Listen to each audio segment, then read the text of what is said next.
Salut, c'est Léo, ça dit quoi? Si Ariel Henry ne démissionne pas, si la communauté internationale continue à le soutenir, nous irons directement vers une guerre civile. Non, guerre civile.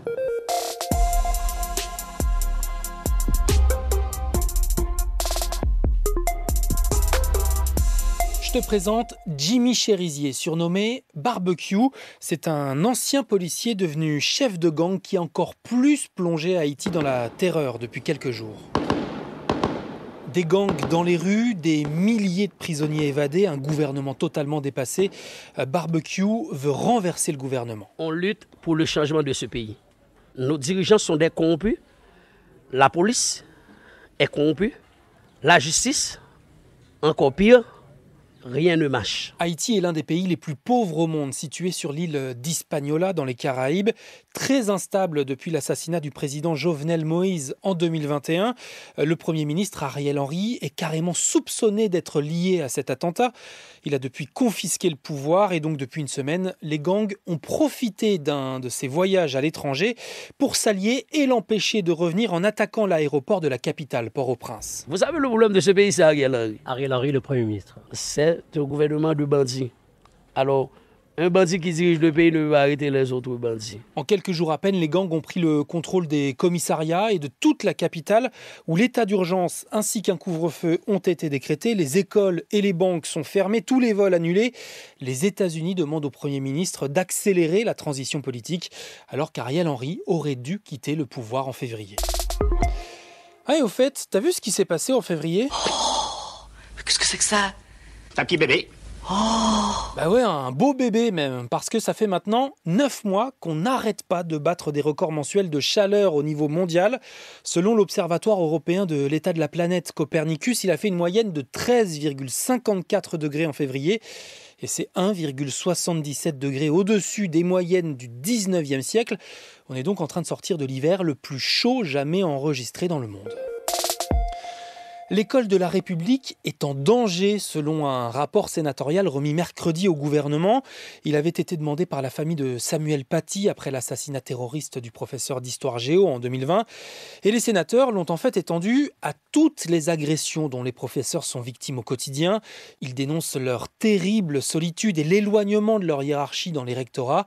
38 recommandations sont donc faites, parmi lesquelles reprendre la main sur la formation initiale des enseignants censés défendre la laïcité, ou encore créer des structures spécialisées pour les élèves exclus de plusieurs établissements.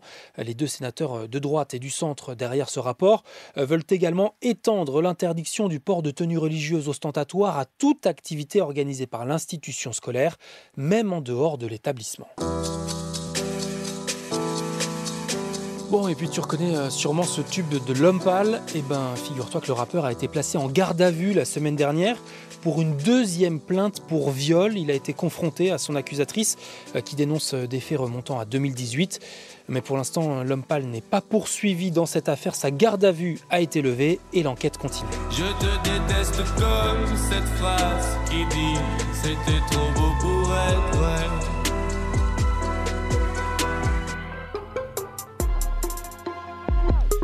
Lui va vite, très vite. Tends légèrement le bras vers l'extérieur.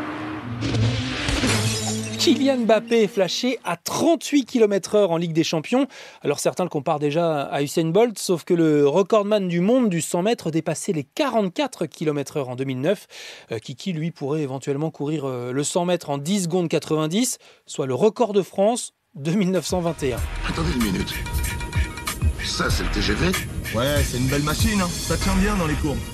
Mais c'est vrai que dans les lignes droites, ça se traîne un petit peu.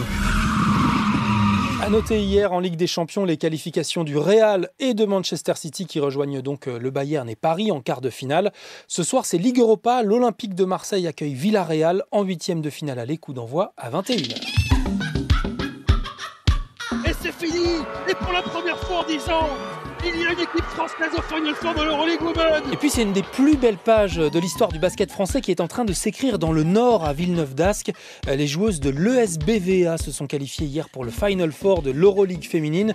10 ans que ce n'était plus arrivé à un club français. Villeneuve-d'Ascq affrontera l'USK Prague en demi-finale le 12 avril prochain. Et je termine avec cette petite découverte, Charlotte Adigéry et Bolis Pupul, duo électropop belge, avec qui je te laisse parce que j'ai la chance de profiter de quelques jours de vacances. Mais ça dit quoi, s'arrête pas. Demain et la semaine prochaine, tu retrouveras Sarah. Alors n'oublie pas de nous écouter en t'abonnant et de réagir en nous laissant des vocaux sur la page Ça dit quoi de franceinfo.fr. C'était Léo de France Info. Allez, ciao.